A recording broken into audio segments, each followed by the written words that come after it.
as I was saying, this is definitely going to be a part 2, because I had a feeling that this was going to be a part 2, honestly. Like,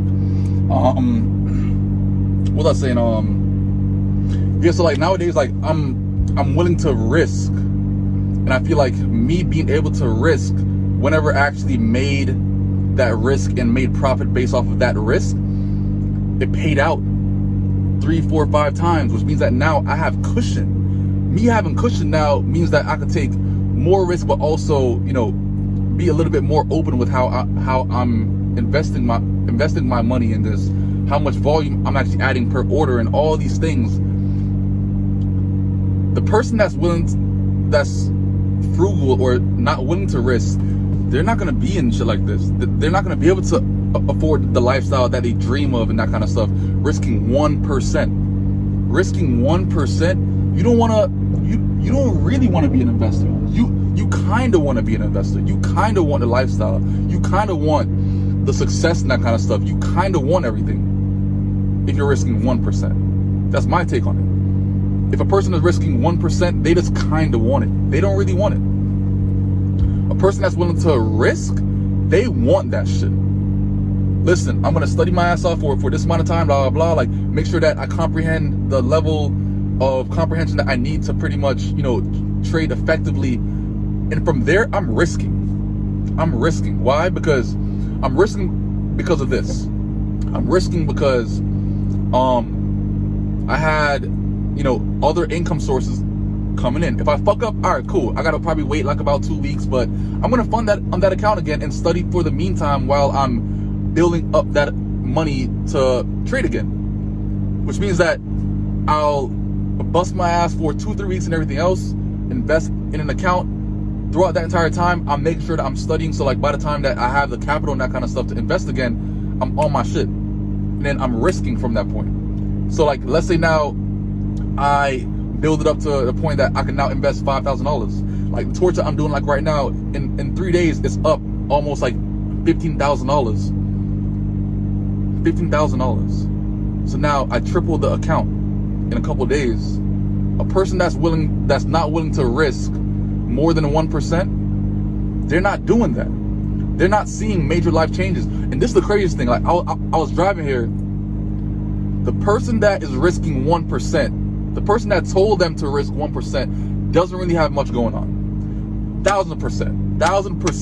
The person that is telling the person that's doing 1% to only risk 1%, they don't have much going on. I doubt they have a lifestyle that you crave to have.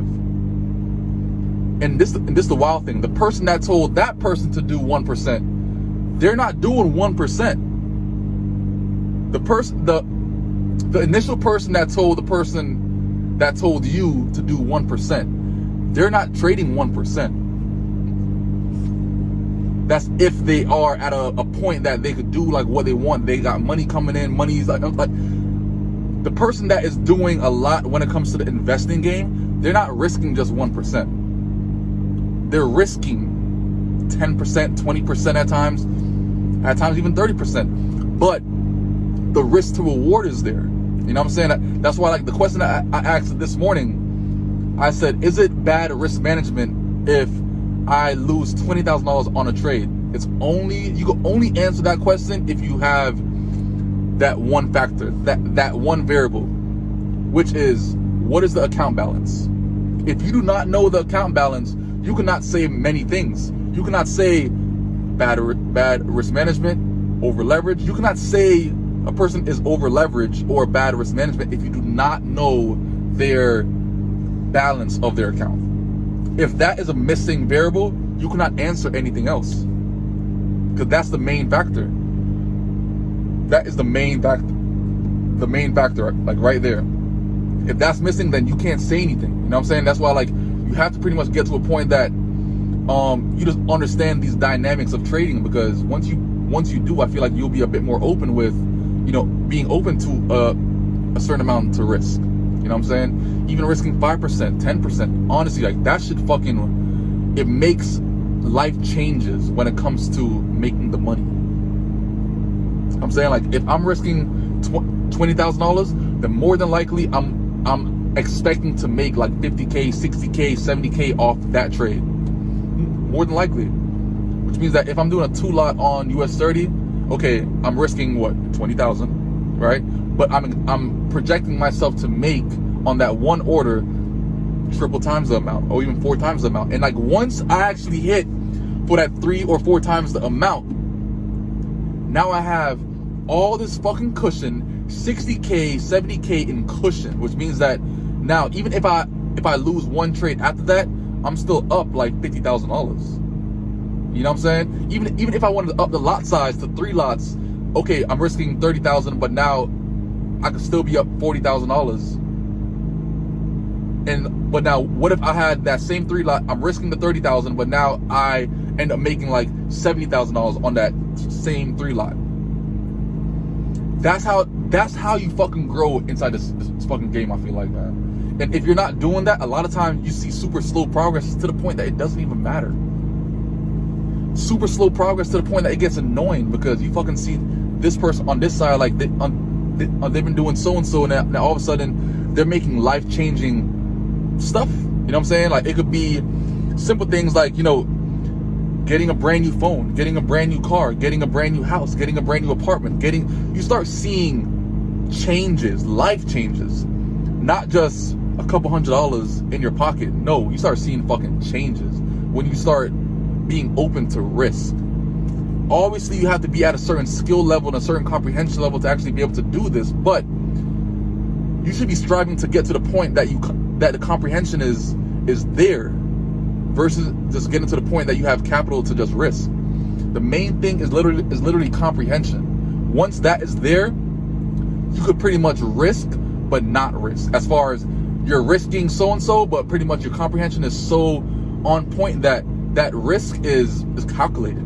Everything's calculated. You have a high chance of making this investment work now. Now, if that one trade works, now you have triple the amount to play with. Now you have cushion. The main goal inside this entire thing is cushion, cushion, cushion. If I have a 10K account, all of a sudden I grow it to like $120,000 and I lose 40K. From me just trying to up my lot size to risk for this upcoming trade that I see potentially happening. I lose 40K from the 120. I'm still good. I'm still good. I have 80K. Cool. I can still make a major comeback. Major comeback. You know what I'm saying? Like, I remember I did one trade. I think my account balance was like 150. I was negative, like it was a sloppy entry, a lot of stuff, but I was negative like 80,000 from like the 160. But I was so fucking confident. I was like, yo, listen, like it's taking longer than I expected, but yo, this is gonna fucking play out. I calculated everything, I analyzed everything, like I read, you know, like I did my fucking research, I did my technical analysis, I did my analytics, and I made 176 on that trade right there. You know what I'm saying? I made $176,000 on that trade.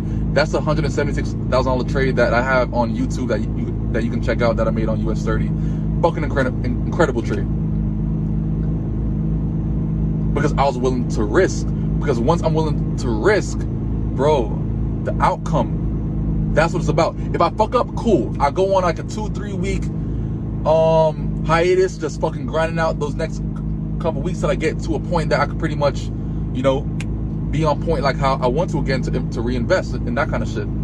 But while I'm waiting to reinvest, I'm busting my ass, fucking grinding, studying, doing everything that I got to do. But when it comes to investing, I'm willing to risk, because that payout, that's where it gets life-changing. That's where it gets life-changing. You know what I'm saying? So small account, big account, small account is where the skill is made. The small account makes the skill. The big accounts maintain the skill.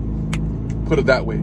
All right. So this right here has been a Q-Tip Fridays part 1 and part 2, the longest Q-Tips I've ever done yet. So I'm gonna holler at you guys on the next one. Time's almost up. Put the feedback in the comments, and I appreciate the feedback, every single one of them. And I'm gonna holler at you guys till next week. Q-Tip Fridays. Peace.